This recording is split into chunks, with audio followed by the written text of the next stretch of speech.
que hemos titulado en este capítulo, en particular capítulo 5, La vida llena del Espíritu, serie Vida llena del Espíritu, ambición de santidad. El subtítulo para estos versículos que comenzamos a ver en el 15 al 18 la semana pasada es Redimiendo el tiempo. El título para esta parte de la serie en estos versículos que nos encontramos es Redimiendo el tiempo. Vamos a leer una vez más estos versículos que encontramos en Efesios 5, versículos 15 al 18. Dice así su palabra. Mirad pues con diligencia cómo andéis, no como necios, sino como sabios, aprovechando bien el tiempo, porque los días son malos. Por tanto, no seáis insensatos, sino entendidos de cuál sea la voluntad del Señor. No os embriaguéis con vino, en lo cual hay disolución, antes bien, sed llenos del Espíritu. Oramos. Amante Padre, te damos gracias porque una vez más estamos preparados para recibir tu palabra. Señor amado, te rogamos que por el poder de tu Espíritu podamos hoy no solo recibirla con nuestros oídos, sino recibirla en nuestros corazones, que ella nos confronte, que ella nos aliente y que ella nos edifique. Señor, te necesitamos. Sin ti no tenemos nada que decir y nada que ofrecer. So te rogamos que ahora seas tú, Señor, el que nutras nuestras vidas y nos hables por el poder de tu palabra. Señor, perdona mis pecados. En el nombre de Jesús. Amén y amén. Hermanos, comenzamos a decir el domingo pasado que el apóstol Pablo nos llama a aprovechar el tiempo. Por supuesto, decíamos el domingo pasado que la palabra en el original, es la traducción también que tenemos en el inglés, es a redimir el tiempo. Y el apóstol Pablo dice que lo debemos hacer porque los días son malos. Decíamos que esta idea de redimir, que es la misma palabra que Dios utiliza para nuestra redención, es la idea que tiene que ver con el mercado. Un día usted y yo como pecadores estábamos en el mercado esclavos de Satanás y del pecado. Nuestro valor como seres que Dios crió a la imagen y semejanza estaba allí inútil. Éramos vanos, vivíamos en vanidad y el Señor a través de la obra de su Hijo Jesús en la cruz y a través del poder del Espíritu Santo y su palabra vino y nos redimió. ¿Qué quiere decir? Nos liberó, nos compró, nos sacó de esa esclavitud en la que nos encontrábamos. Pues ahora Pablo utiliza la misma idea para el tiempo. Y nos hace una exhortación y nos dice que redimamos el tiempo, que aprovechemos el tiempo, porque los días son malos. Decíamos el domingo pasado que esta idea de que los días son malos no es necesariamente que esta década sea más mala que la que pasó, o que estos años de nuestra vida son más malos que hace 50 años atrás, aunque parece ser así. ¿Verdad? Muchas veces a nuestra percepción vemos que la maldad abunda. Pero la idea del apóstol Pablo cuando habla que los días son malos es que la edad en que vivimos, la era en que vivimos, después que el hombre cayó, después que Adán y Eva pecaran, nuestras vidas, el tiempo que nos es dado, está esclavizado a la caída en la creación por causa de nuestro pecado. Vivimos en una era mala, vivimos en una era donde el tiempo y la vida y las oportunidades después de la caída necesitan ser redimidas. Necesitan ser sacadas de la esclavitud en que se encuentran como resultado de la caída y de nuestro pecado. Por lo tanto, el Espíritu Santo nos llama como una característica de vivir una vida llena del Espíritu a redimir el tiempo, a mirar entonces cómo nosotros vivimos. Una marca de un creyente que está lleno del Espíritu es alguien que está redimiendo su tiempo. No sé cuántos habían pensado en esa manera. ¿Cuántos habían visto lo práctico de la vida llena del Espíritu? Tenemos hoy tantas nociones erróneas de lo que significa el ser lleno del Espíritu. Pero una pregunta que debemos hacernos en esta porción de la serie es: ¿cómo estoy viviendo yo mi vida? ¿De veras estoy lleno del Espíritu? Porque si estoy lleno del Espíritu, entonces Dios me ha puesto con una conciencia de que vivo en tiempo malo, donde si yo no vivo de una manera, esta edad malvada y perversa cae con gran influencia sobre mi vida. Por eso es que el apóstol Pablo nos dice en el versículo 15: mirad pues con diligencia cómo andéis, porque los días son malos. Redime el tiempo, aprovecha el tiempo. Mira las oportunidades que Dios te ha dado ahora. Mira la vida en el Espíritu que Dios te ha dado ahora. Y ten cuidado cómo caminas ahora que eres un hijo de Dios.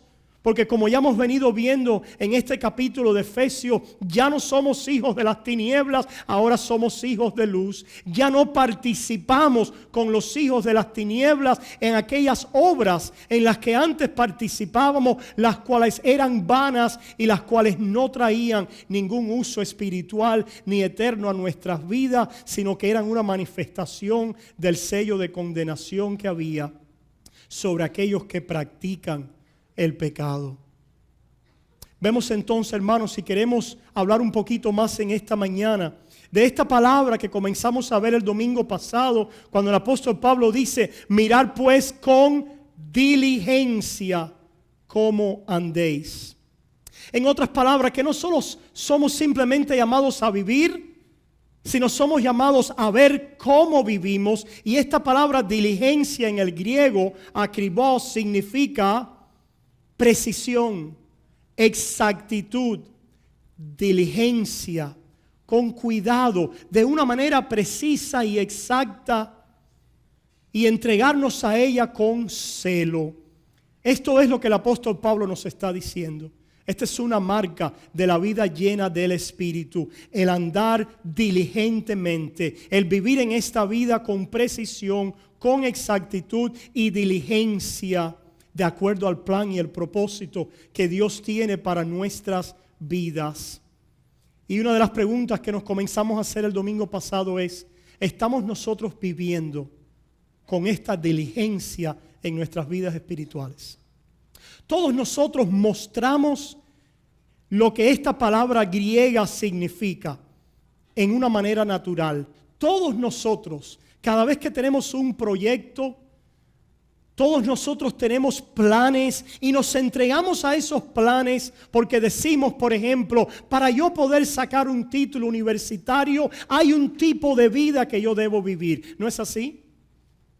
Para yo poder lograr terminar este proyecto en mi trabajo, hay ciertas cosas que yo debo hacer. Hay una precisión, hay una exactitud, porque tengo que estudiar, porque tengo que privarme de ciertas cosas, o porque tengo que forzarme en esta área para poder lograr aquello que yo busco en mi vida. Todos nosotros sabemos entonces lo que esto significa en el plano natural. Pero el apóstol Pablo está diciendo: mirad pues cómo andéis con diligencia, con exactitud, con precisión. Y nos dice, no como necios, sino como sabios. Y nos está diciendo entonces que el sabio es aquel que es entendido en la voluntad de Dios para poder entonces entregarnos a vivir de esa manera que Dios quiere que vivamos. Porque si no nos entregamos así, descubriendo, indagando con precisión cuál es la voluntad de Dios para mi vida, y nos entregamos entonces con el celo y fuerza que conocemos en nuestras vidas naturales. ¿Qué quiero señalar con esto? No que lo hacemos en nuestras fuerzas naturales, sino que usted sabe lo que es vivir una vida con enfoque e intencionalidad. Usted sabe lo que es vivir eso. En el plano natural. En otras palabras, esto no es algo extraño para usted. El vivir con enfoque y con intención. Ahora, lo que está diciendo el Espíritu Santo es que hay un enfoque y una intención y una diligencia y una precisión de vida que viene del Espíritu Santo. Y ya vimos el domingo pasado que tiene que ver con el reino de Dios y su justicia, con caminar para hacer tesoros en los cielos, para agradarle, sabiendo que lo que hacemos ahora tiene un impacto eterno. Quisiera en esta mañana ver algunos otros versículos para ver qué significa esta intencionalidad y este enfoque de vivir nuestras vidas con el Señor con diligencia. Lo cual evidencia que estamos siendo llenos, que estamos llenos del Espíritu Santo. Veamos qué dice Pablo allí también en Romanos. Vayamos un momentico al libro de Romanos, capítulo 2. Escuchen lo que dice el apóstol Pablo aquí en Romanos capítulo 2, comenzando en el versículo 4. Dice Pablo, comenzando en el versículo 4 de Romanos 2, o menosprecias las riquezas de su benignidad, paciencia y longanimidad, ignorando que su benignidad te guía al arrepentimiento. El apóstol Pablo está hablando tanto con judíos como con gentiles. Y les comienza a decir que Dios ha sido un Dios de benignidad. ¿Qué quiere decir eso? Que Dios ha sido bueno. No hay una criatura que se va a parar en el día del juicio que pueda decirle a Dios, tú has sido malo conmigo. El carácter de Dios es de ser un Dios bueno, de benignidad. Y esa benignidad se la ha mostrado a toda la humanidad de diferentes maneras. No es el tema necesariamente enfocarnos ahí, pero dense cuenta el argumento que usa el Espíritu a través de Pablo para ahora dirigirse a los hombres. Comienza hablando del carácter de Dios. Dice, menosprecias, tomas en menos, no le prestas atención a la benignidad, a la paciencia, a la longanimidad de Dios, ignorando que es precisamente esta paciencia, el carácter de Dios de ser benigno, de ser paciente, de sufrir esperando, lo cual es oportunidad para que los hombres vengan al arrepentimiento. Y ahora dice dónde está la culpabilidad que está en el corazón del hombre. Y dice, pero tú por tu dureza y por tu corazón no arrepentido atesoras para ti mismo ira para el día de la ira y de la revelación del justo juicio de Dios. Y ahora quiero que noten algo. En el versículo 6 dice, el cual pagará a cada uno conforme a sus obras. Pastor, eso está hablando simplemente de recompensas. Eso está hablando de recompensas que Él va a dar, pero estas obras no tienen que ver para nada con el tema de la vida eterna. Es interesante que la próxima palabra que le sigue precisamente es ¿qué? Vida eterna. Dice, el cual pagará a cada uno conforme a sus obras, vida eterna, a los que perseverando en bien hacer buscan gloria y honra e inmortalidad. Hermanos, no teman. No es que somos salvos a través de las obras. Somos salvos solo por la fe. Somos salvos solo por gracia. Somos salvos solo por la obediencia de Cristo. Pero ahora el Espíritu Santo quiere que entendamos algo. que nuestras vidas en este mundo evidencian, y al final del día, en el juicio final, como nosotros hayamos vivido en esta vida que Dios nos ha dado, donde el tiempo y los días son malos, va a evidenciar qué es lo que nosotros buscábamos.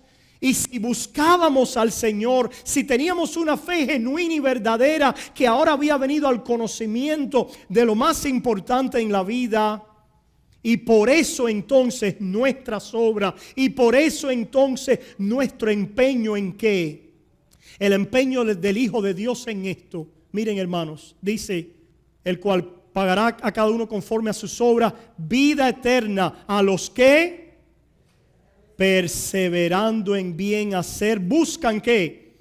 Gloria y honra e inmortalidad. Ahora vamos a ver un contraste en lo que sigue con aquellos que buscan otra cosa. Dice, pero ira y enojo a los que son contenciosos y no obedecen a la verdad, sino que obedecen a la injusticia. Los que son contenciosos, hermano, me gusta como lo traduce la versión en inglés, porque dice los que buscan lo suyo propio. Hay un contraste en que aquellos que buscan gloria, honra, inmortalidad al lado de nuestro Señor, y aquellos que buscan lo suyo propio, y por eso se hallan siendo contenciosos con el plan y el propósito y el llamado de Dios a nuestras vidas. Hay dos tipos de personas, ¿verdad? Y en el juicio se va a mostrar aquellos que han buscado lo suyo propio. Aquellos que al no encontrar en Cristo Jesús el mayor tesoro, el mayor valor y la mayor satisfacción, se han volteado a buscar lo suyo propio y ahora se hallan en contención con el Dios que los creó. Con el Dios que ha sido benevolente y benigno y paciente, y que deja salir el sol sobre justos y sobre injustos. Y que dice Pablo allá en los Hechos que nos has dado cosechas. Aquí no somos campesinos, ¿verdad? Vivimos en una ciudad, pero estoy seguro que muchos quizás pueden venir de ese contexto. Me imagino cuán grande gozo debe ser para un campesino ver que su cosecha se da, se realiza, ¿verdad? Sobre todo para aquel campesino que depende de la cosecha. Pues dice también la palabra que este Dios es el Dios que nos da la cosecha. Es el Dios que nos bendice, que dice que llena nuestros vientres, ¿verdad? Que nos da, nos permite la comunión con nuestra familia, nos permite que vivamos. Es el Dios que se revela en toda la creación y revela su piedad, su deidad, que revela su sabiduría en esta creación también. Sin embargo, a la luz de todo eso, por la dureza de los corazones, hay hombres que se empeñan en ser contenciosos contra la verdad y en no buscar lo suyo. Y en el día del juicio, esto va a ser puesto de relieve. Hermanos, el día del juicio es donde la justicia es servida. Es donde todo clamor de justicia es cumplido. Es donde el Dios que es justo y el Dios que es justo en perfección va a mostrar delante de los ojos de toda la humanidad, de todos los que han vivido en este planeta, que Él es justo. Y también va a mostrar su gracia y su misericordia en aquellos que le temen. ¿Y cómo lo va a hacer? Simplemente a través de mostrar las obras de estos dos grupos. Y mostrar a un grupo que ha estado viviendo para la honra, la gloria y la inmortalidad que viene con caminar con Cristo. Hermanos, ¿por qué nosotros podemos echar a un lado los placeres de este mundo, verdad? Y las banalidades y las ofertas de este mundo. Porque estamos locos. Porque hemos encontrado que hay un camino de gloria, de honra, de inmortalidad, que es al lado de Cristo nuestro Señor. Es algo así, se me ocurre pensar, algo así como en la historia, no sé cuántos de ustedes, a mí me fascina la historia de Alejandro el Grande, Alexander the Great. Y cómo este grupo de hombres siguió a este hombre hasta, es decir, se adentraron en aquel mundo hacia el este. Y llegaba un momento que Alejandro quería seguir y entraban en tierras desconocidas y se enfrentaban a ejércitos y a elefantes y se enfrentaban a tantos peligros. Y sin embargo había un grupo de hombres que continuaba siguiendo a Alejandro. Hasta que casi un día sabemos en la historia, casi viene un motín de ellos ya. Porque si hubiera sido por Alejandro, le hubiera dado la vuelta al mundo. Le hubiera dado la vuelta al mundo. Un ejemplo natural, un hombre por supuesto que estaba desprovisto del conocimiento de Dios y que buscaba solo su propia honra, gloria e inmortalidad en su obra, como era la idea de los griegos, de alguna manera inmortalizarse a sí mismo por sus virtudes y sus méritos. En este caso Alejandro, me imagino que quería inmortalizar su proeza y su valor. Dice que peleó contra un león un día. ¿A quién se le ocurre meterse en una jaula con un león? Y lo mató. Pero eso es banal y carnal. Pero la ilustración es que había un grupo de hombres que lo seguían. Porque al lado de Alejandro ganaban gloria, honra e inmortalidad. Yo no sé qué clase de Cristo es el que tú conoces, pero yo he venido a conocer a un Cristo que es glorioso, que está lleno de honra, de poder, de majestad, digno de seguir, digno de batallar a su lado, digno de enfrentar cualquier ejército a su lado. He conocido a un Señor, a ese capitán que es digno, al lado del cual toda mi honra, mi gloria y mis trofeos palidecen. El cual me ha llamado a verdadera honra, gloria e inmortalidad. Esa es la revelación del Hijo de Dios. Por supuesto, nacemos en Cristo y quizás somos bebitos, pero nacemos cuando destella delante de nosotros esa honra y gloria e inmortalidad que está en el Hijo, el cual ahora vemos como lo que es digno de seguir. Y la vida cristiana es crecer y abundar y profundizar en ese conocimiento, en esa sabiduría, en ese entendimiento que produce un caminar al lado de aquel que nos está llevando en esa dirección. No son bobos los que dieron su vida a las llamas de los Césares. No son bobos los que entregaron sus cuerpos a la jauría de fieras y de leones. No son bobos los que hoy allí en Siria, en diferentes lugares, como podemos ver hoy en la internet, están siendo masacrados por las jaurías del enemigo. Destruidos ahí sus cerebros por las balas. Quemados vivos. Eso está pasando hoy. Nuestra causa es la causa de Cristo y del Evangelio.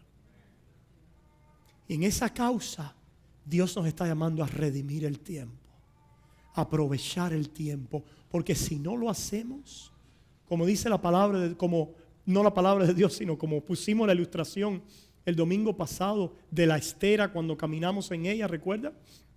El que se monta en una estera tiene que caminar, porque si no camina, ¿qué le pasa? Se cae. Y por eso es que Pablo nos dice redimir el tiempo, aprovechar este tiempo. Ahora con el poder del Espíritu Santo y caminando buscando honra y gloria e inmortalidad. Tú eres alguien que camina en una presente edad que es malvada y tú estás trayendo aquello que es del Maestro y del Señor a este mundo. Yo no sé si tú te has visto así, como un representante, como un embajador, como alguien aquel que lucha para uno mayor, para nuestro Señor. Dice entonces Pablo, vida eterna a los que perseverando en bien hacer buscan gloria y honra, inmortalidad, pero ira y enojo a los que son contenciosos y no obedecen a la verdad, sino que obedecen a la injusticia, tribulación y angustia sobre todo ser humano que hace lo malo.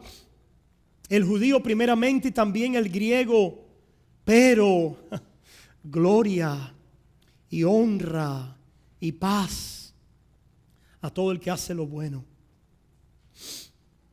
Al judío primeramente y también al griego. Y el que hace lo bueno es alguien aquí que está redimiendo el tiempo. Porque si no redimes el tiempo te vence a ti. Si con el tiempo no estamos hablando simplemente del pasar de horas, sino estamos hablando de tiempo en términos de lo que está pasando en tu vida espiritual en esta edad mala. Si tú no estás caminando adelante, aprovechando, viviendo de acuerdo al propósito, a la voluntad de Dios en tu vida, pues esta edad mala está ganando batallas en tu vida. Y estoy seguro que lo puedes ver. Estoy seguro que puedes ver la diferencia. Veamos otro pasaje también. Aquí en 1 Corintios capítulo 3. Vayamos a 1 Corintios capítulo 3. El apóstol Pablo nos dice lo siguiente, comenzando en el versículo 11. Dice, porque nadie puede poner otro fundamento que el que está puesto, el cual es Jesucristo. Ahora tenemos aquí la idea de construcción. Hay un fundamento que se ha puesto. Ahora, ¿cuántos de ustedes ha pasado? Y nosotros en Miami vemos muchas construcciones. Y lo interesante de las construcciones en Miami es que se terminan rápido. Se pone el fundamento y cuando pasas al próximo mes ya ves algo arriba del fundamento. Porque ningún fundamento se pone simplemente para dejarlo como en el fundamento. El Señor nos ha dado el fundamento, el Evangelio de Cristo. Y sobre ese fundamento Él quiere hacer algo. Ese es el llamado del creyente, llamado del cristiano. Dice, ninguno puede poner otro fundamento que el que está puesto, el cual es Jesucristo. Por supuesto, el Evangelio de Cristo. Y si sobre este fundamento alguno edificare oro, plata, piedras preciosas, madera, heno, hojarasca. En otras palabras, el fundamento o la salvación o el Evangelio te ha sido dado para que sobre ese Evangelio, sobre esa salvación que ha llegado a tu vida, algo sea edificado. Algo crezca allí. En otras palabras, el Evangelio, hermanos, es como algo que tiene la capacidad de producir. Es algo que no es inútil. El Evangelio nos ha sido dado no simplemente como algo que escondemos. Nosotros hablamos del regalo de la salvación. Yo me acuerdo uno de mis primeros mensajes era ilustrar ese regalo de la salvación como una cajita. Un regalo que lo ponemos en una cajita. Y como hablamos de recibir el regalo de la salvación. Qué bueno. Eso es muy bueno. Necesitamos recibir por la gracia de Dios y el poder de su Espíritu, cuando Él nos da fe y arrepentimiento, recibimos el regalo de la salvación. Pero ese regalo que tú has recibido, tú lo has recibido para algo. ¿Qué hacemos con este regalo ahora? Imagínense que yo tengo una cajita aquí con un regalo. Alguien me regaló. ¿Alguien te ha regalado alguna vez te ha dado un regalo y tú no lo has abierto? Sí. Nos ha pasado cuando no lo apreciamos. ¿Cuánto nos ha dado algo? Después yo miro eso. Ponlo ahí, échalo a un lado ahí que después le eche un vistazo. Y han pasado los días y no lo abrimos. Quizás después al mes lo abrimos. Déjame ver qué es lo que me dio fulano. Déjame ver, seguro ahí no lo valoramos, no lo apreciamos. Cuando nosotros tomamos un regalo y no hacemos nada con él, es porque no lo valoramos, no lo apreciamos. Nosotros hemos recibido el regalo de la salvación y muchas personas miran este regalo, como hemos dicho otras veces, simplemente como algo que yo tengo que guardar, como un ticket para mañana liberarme de los tormentos del infierno. Y eso es la única validez que tiene este regalo. ¿Qué me estás ofreciendo? Librarme de sufrir. Yo no quiero sufrir, yo quiero eso. Yo no quiero ir al infierno, yo quiero eso. Déjame decirte algo, alma que me escuchas en esta mañana. Si lo único que tú quieres es librarte de sufrir del infierno, tú no has visto a Cristo en su esplendor. Tú no has visto a Cristo en la cruz como el Redentor que es digno de seguir. Aquel que ha recibido el regalo verdaderamente lo recibe no solamente porque ha recibido un ticket para librarse del infierno. Es realidad que a través de venir a Él nos libramos del infierno, pero ha visto también al Señor de mi vida.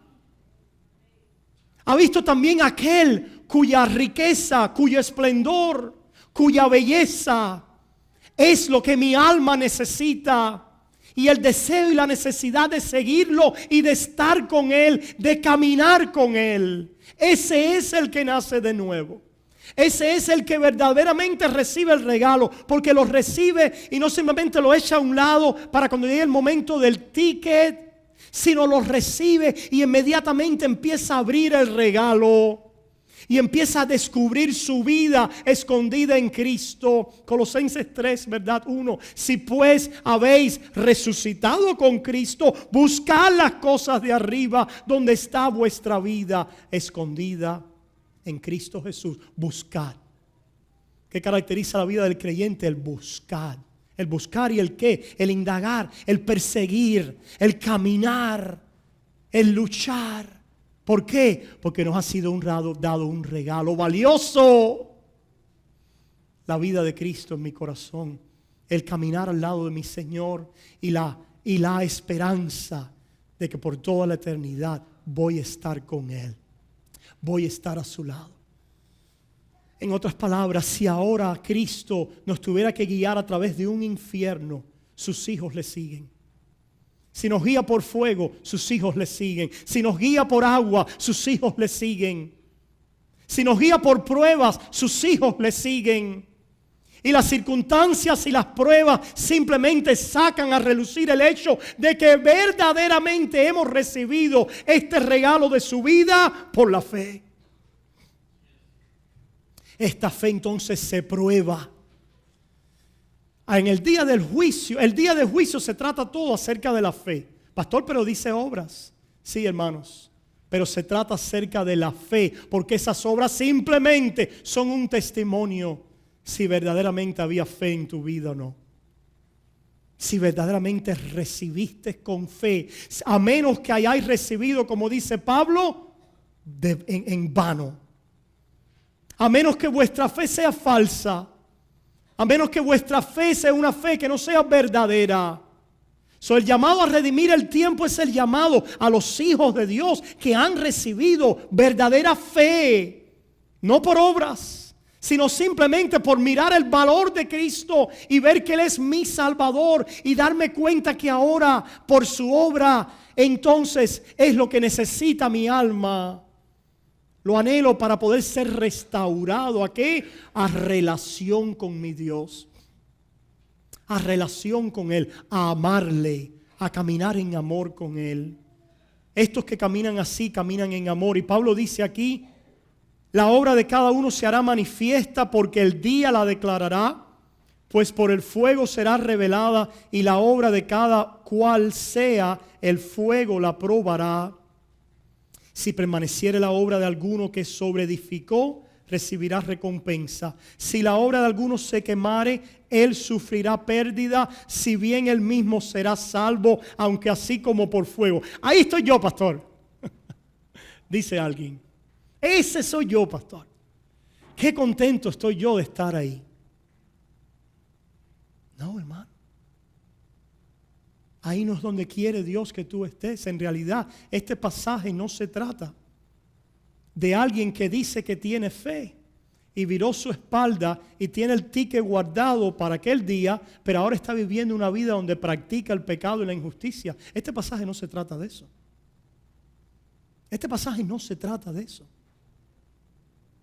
Aquí algunos se han refugiado para decir, yo vivo como me da la gana, no importa mi vida para Dios, ya yo hice lo que me dijeron que tenía que hacer.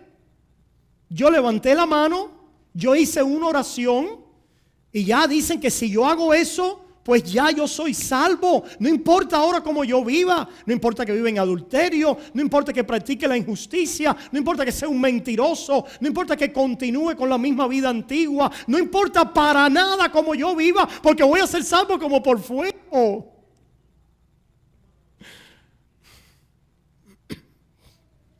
Hermanos, en este pasaje el apóstol Pablo está hablando no de aquel fruto del Espíritu que tiene a ver en alguna medida en el Hijo de Dios. Porque sabemos de las palabras del Señor, y vamos a la parábola del buen sembrador, que dice que la semilla cayó y algunas semillas trataron de dar fruto y no la dieron. Y aquellas que no la dieron, ¿qué pasó?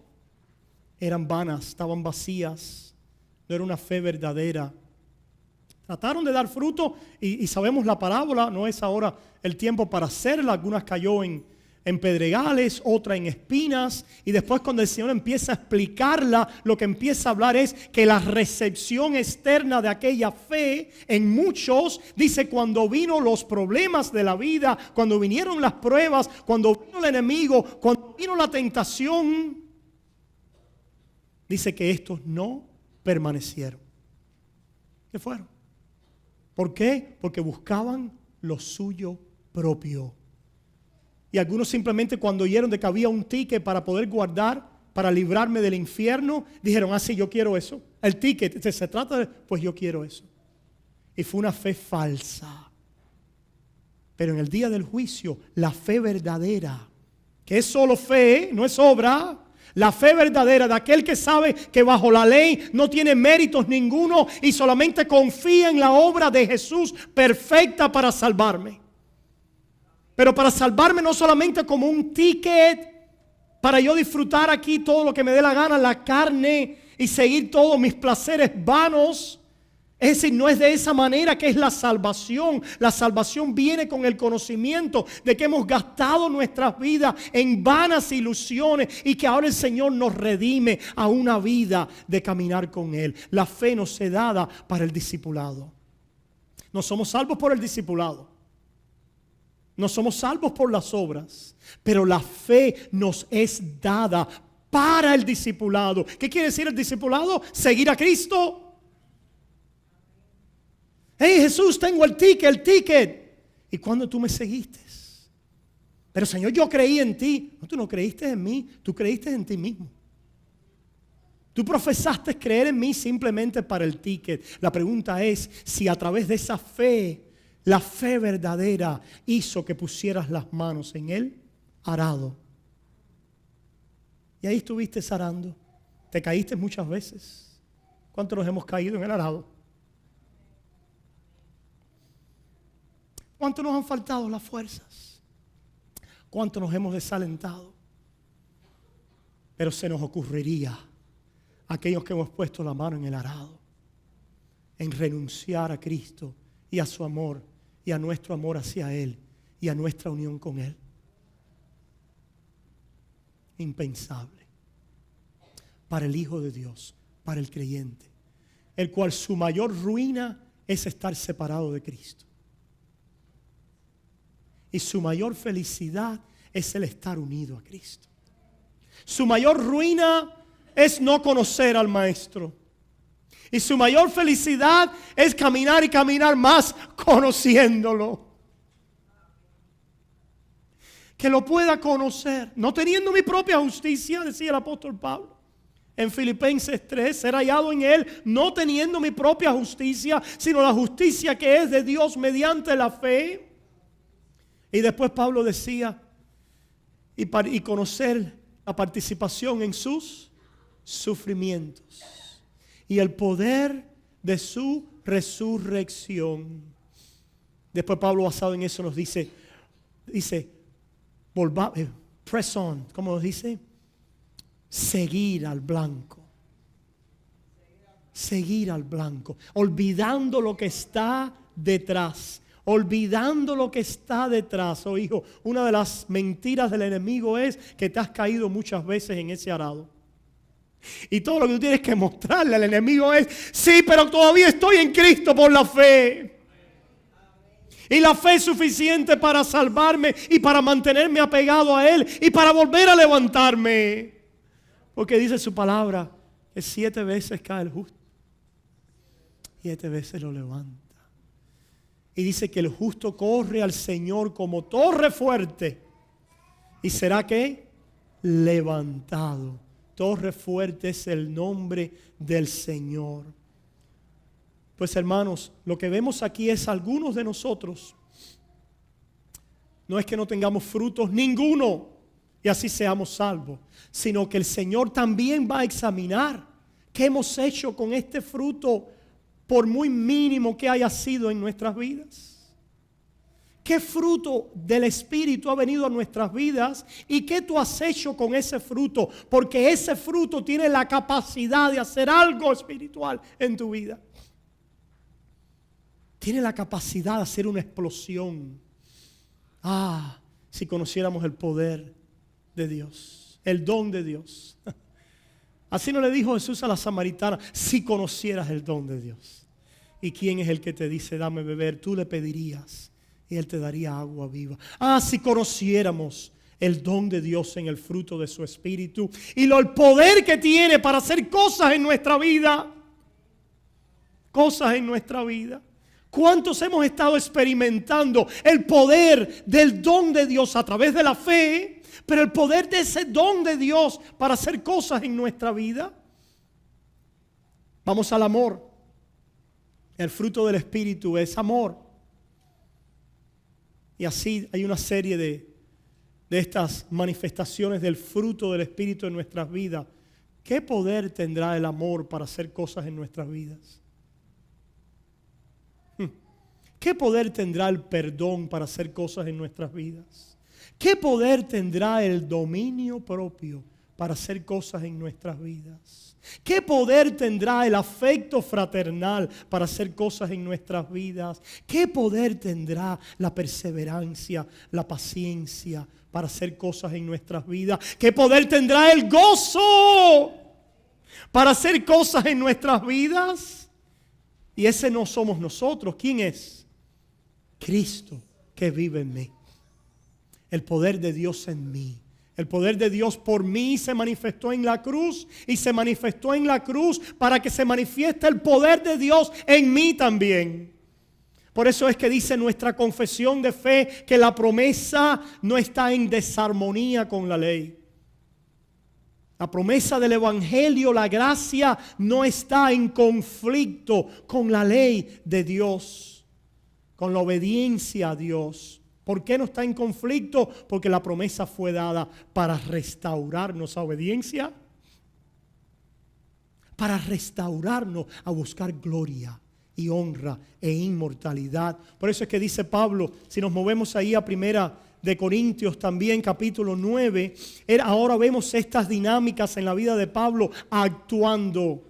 ¿De dónde viene la energía de Pablo? ¿Cuántos quisieran tener la energía de Pablo? En la motivación de Pablo, el celo de Pablo, ¿verdad? Ahí en 1 Corintios capítulo 9, el apóstol Pablo dice, comenzando en el versículo 24, ¿no sabéis que los que corren en el estadio, todos a la verdad corren, pero uno solo se lleva el premio? Corred de tal manera que lo obtengáis. El Hijo de Dios, el cristiano, es alguien que está corriendo. Todo aquel que lucha de todo se abstiene. Ellos a la verdad para recibir una corona corruptible. Ese era Alejandro el Magno. Para eso luchaba, pobre Alejandro. Pero nosotros una incorruptible. El Hijo de Dios lucha. Así que yo de esta manera corro, no como la aventura, no como a la aventura. ¿Sabe? Esto es lo opuesto de Efesios 5. Efesios 5 nos dice que corramos con precisión. Que caminemos y andemos con precisión. Pablo lo está manifestando y él dice, yo no corro sin precisión. Yo no corro a la aventura. Mi vida no es el dejarme ser llevado de acá para allá. Y bueno, lo que sea, vamos a ver qué será, qué será. Así es la vida. Dice, yo corro, no corro como la aventura. De esta manera peleo, no como quien golpea el aire. ¿Ustedes han visto algún boxeador que golpeando al aire ha ganado una pelea? No, ¿verdad? Para ganar alguna pelea hay que conectar algún golpe. Y yo me pregunto si espiritualmente hablando nosotros estamos conectando algún golpe. Si espiritualmente hablando hay algún sentido de precisión y de intencionalidad y foco en mi caminar, porque hay una forma en la cual Dios me ha llamado a caminar que evidencia en mí la obra que Él está haciendo en mi vida, porque Él murió a mi favor para restaurarme a que un día ya yo no tenga más que luchar. Porque escucha, pueblo, hay un día que ya no vamos a tener que correr. Hay un día que ya no vamos a tener que pelear. Hay un día que vamos a descansar de nuestras obras. Aunque ellas continúan, dice. Un testamento a lo que Dios hizo en nosotros a través de la fe. Y aún ahora en este luchar y en este correr y en este obrar, también encontramos descanso. Descanso porque encontramos al Maestro. Encontramos al Señor, al capitán que ha salvado, al capitán de nuestra fe, puesto los ojos en Jesús, el autor y consumador de vuestra fe. Y después que nos dice eso, Hebreos 11, nos dice por la fe. Y dice que por la fe se sentaron y escondieron el regalo de la salvación. Dice eso. Por la fe se sentaron a no hacer nada. Dice eso. Por la fe. Cuántas grandes cosas hicieron por la fe. Hermanos, terminamos con esta otra cita allí en Mateo capítulo 25. Quizás esto ya pone de relieve de una manera final. Mateo 25. Le quiero mostrar una parábola del Señor. Con esta parábola vamos a terminar. Ahí en Mateo 25. Que nos habla precisamente de la realidad de que un hijo de Dios está luchando, está corriendo y está redimiendo el tiempo. Sí, en diversos grados y medidas. Sí, hay espacio para los bebitos y aquellos que han avanzado. Sí, hay diferentes maneras en que algunos están más avanzados en esta batalla que otros. Pero el Hijo de Dios está corriendo, batallando, luchando. Cansado, se le han doblado las rodillas, ha caído, pero su mano está en el arado. Está en su corazón la idea de continuar adelante. No simplemente de esconder el regalo y guardar el ticket, mientras mi arado guíe en dirección a este mundo. Mira lo que dice el Señor. Cuando habla con sus discípulos, el Señor está dispuesto ya casi para entregar su vida y para desaparecer de su vista, visiblemente hablando, físicamente hablando. ¿Qué tú le dirías a alguien, quizás a tu hijo, si estuvieras a punto ya de partir? ¿Cuáles serían tus últimas instrucciones, tus últimas enseñanzas? Veamos lo que el Señor dice utilizando estas palabras, porque Él se va a mandar al Consolador, pero físicamente Él no va a estar. Mira lo que dice aquí en Mateo 25, comenzando en el versículo 14, dice: porque el reino de los cielos es como un hombre que yéndose lejos. ¿Quién se va lejos? El Señor se va lejos, aunque va a mandar al Consolador. Llamó a sus siervos y les entregó sus bienes. Vean también que nos habla del reino de Dios. Esta parábola tiene que ver con el reino de Dios, porque los discípulos están muy interesados en saber cuándo es el fin y qué es lo que va a pasar. Igual que nosotros también, ¿verdad? Nosotros estamos esperando, pero necesitamos instrucción mientras esperamos. Y dice entonces que les entregó sus bienes. El Señor le ha dado bienes a su iglesia. Aquí se vale decir amén. Se vale decir aleluya. Porque en Efesios capítulo 4 dice que Él ascendió y llevó la cautividad cautiva y dio dones a los hombres. Los calvinistas dicen amén.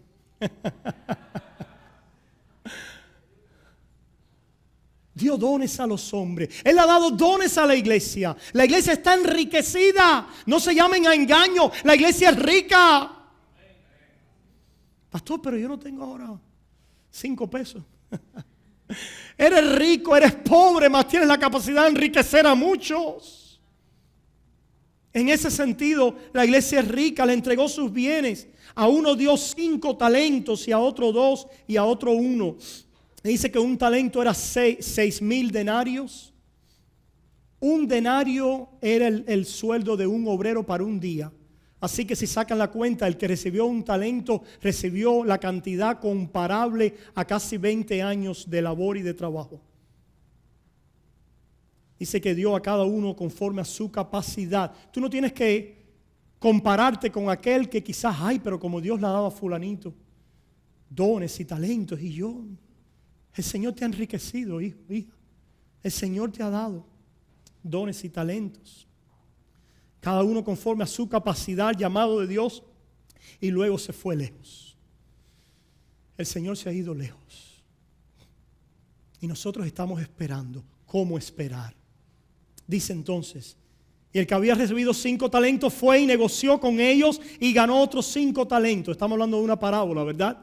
No podemos tomarla literalmente, sino tiene una enseñanza que darnos a través de esta parábola. Asimismo, el que había recibido 2 ganó también otros 2, pero el que había recibido 1 fue y cavó en la tierra y escondió el dinero de su señor. Después de mucho tiempo, vino el Señor de aquellos siervos y arregló cuentas con ellos. El Señor regresa. El Señor vuelve. Y el Señor va a arreglar cuentas. Y llegando al que había recibido 5 talentos, trajo otros 5 talentos diciendo, Señor, 5 talentos me entregaste.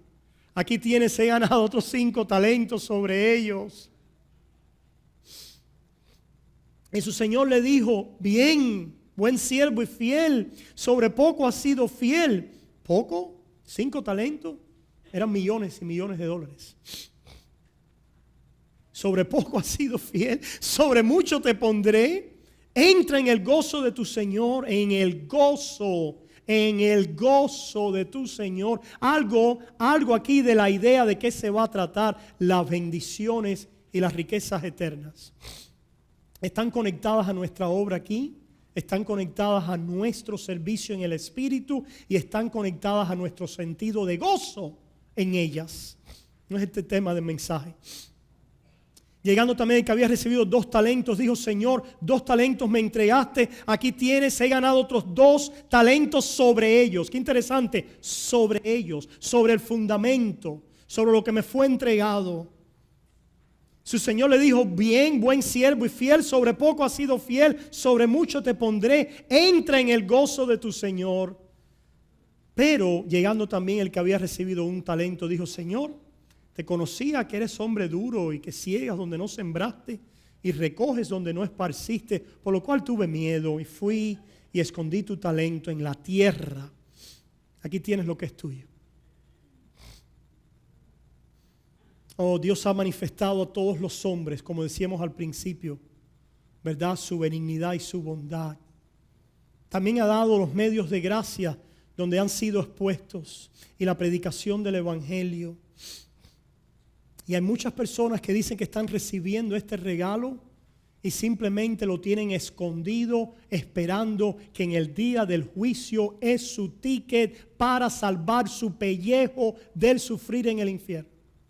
Pero no ha habido gozo, pero no ha habido labor, pero no ha habido seguir al Señor, pero no ha habido un deseo de caminar porque esa fe los ha impulsado. Este hombre demuestra algo, que no creía en el carácter de su Señor.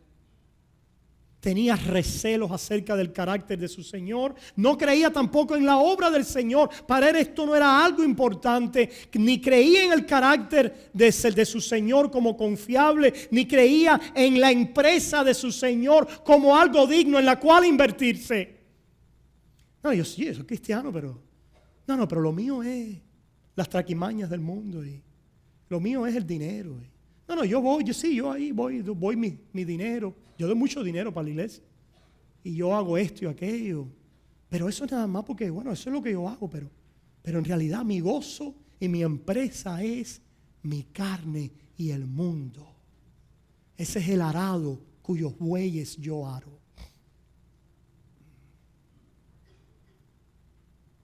El Señor le dijo, respondiendo su Señor le dijo, siervo malo. Aquí se dan cuenta ahora del carácter Es decir, este no es alguien que tenía fe y la perdió. Este no es alguien que tenía salvación y la perdió por el camino. Este es alguien que siempre tuvo un corazón malvado. ¿Qué le dijo el Señor a los fariseos? Oh, haced el corazón bueno para que los frutos puedan ser buenos. Porque ¿cómo pueden ustedes, siendo malos, de un corazón malo, hablar lo que es bueno? De la abundancia del corazón habla la boca. Y habla la boca y hablan nuestros hechos. Porque este malvado había echado a un lado en desprecio y teniendo en menos el carácter, la obra y la empresa del reino en su vida. ¿Y qué sucedió? Siervo malo y negligente, sabías que ciego donde no sembré, que recojo donde no esparcí, por tanto debías haber dado mi dinero a los banqueros y al venir yo hubiera recibido lo que es mío con los intereses. Qué forma de hablar en esta parábola, ¿verdad? Quitarle pues el talento y darlo a los que tienen 10 talentos, porque al que tiene le será dado y tendrá más, y al que no tiene, aún lo que tiene le será quitado, y al siervo inútil echadle en las tinieblas de afuera. Allí será el lloro y el crujir de dientes. ¿Qué cosa es esto? El infierno. Esta referencia es al infierno, a las tinieblas de afuera, al lloro y al crujir de dientes. Aquel que se mostró cuando regresó su maestro como alguien que no le había interesado el reino, que no le había interesado el Señor. Aquel cuyas obras demostraron que estaba desprovisto de verdadera fe, genuina fe que da frutos para el Señor. Oramos. Amante Padre, hemos recibido estos pasajes hoy, Padre, con gran sobriedad. Llevamos tu palabra en nuestros corazones. Te rogamos que nos ayudes a entenderla. No permitas, Padre, que el enemigo robe lo que tú has puesto. No solo que nos ayudes a entenderla, sino, Padre, que nos ayudes a ser oidores, hacedores de esta palabra por el poder de tu Espíritu. Señor, si hay alguien que hoy no te conoce, que hoy pueda venir a salvación. Yo te ruego, Padre, que le muestres la cruz, aquel que murió por sus pecados y aquel a quien hoy le dice, Padre, tú le dices hoy, ven a mí y encuentra perdón y reconciliación conmigo. Padre, salva almas hoy. Que hoy pueda ser día de salvación en algunos que quizás habían pensado que tenían un ticket guardado, pero hoy te pueden ver como el Señor digno de seguir, aquel que los reconcilia a través de la fe a una vida de discipulado. Cree en el Señor Jesucristo y serás salvo tú y tu casa. Llama al Señor, invoca su nombre, porque cercano está Él de todo el que le invocare. Ven y corre hoy a la cruz, donde tu Creador te recibe a través de la fe. Y Padre, a nosotros que ya hemos hecho esto, te rogamos que no nos dejes ser salvos solo como por fuego, sino que nos ayudes, oh Padre, a con ese fruto del Espíritu que has puesto en nuestro corazón, por muy pequeño que ahora esté, que nos ayudes a invertirnos en tu reino y en el Evangelio.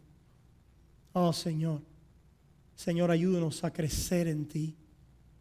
Ayúdanos, oh Padre, a verte como digno de seguir y como digno de invertirnos en tu empresa, en tu reino eterno. Padre, bendice a esta iglesia. Ayúdame, Padre, para poder continuar creciendo a su lado y que todos podamos mirar al obispo de nuestras almas, aquel que es digno, para premiar y para recompensar toda obra, aquel al cual seguimos, porque seguimos en él gloria, honra e inmortalidad, aquel que no olvida, que no es injusto para olvidar toda obra y toda labor que hemos hecho en él. Así que, hermanos, estar firmes y constantes. Ayúdanos, Padre, a estar firmes y constantes. Ayúdanos, Señor, a poder crecer en tu obra siempre. Ayúdanos, Señor, a saber que nuestro trabajo en ti no es en vano. Por tu gracia, en el nombre de tu Hijo, pedimos todas las cosas y el pueblo de Dios dice, amén, amén.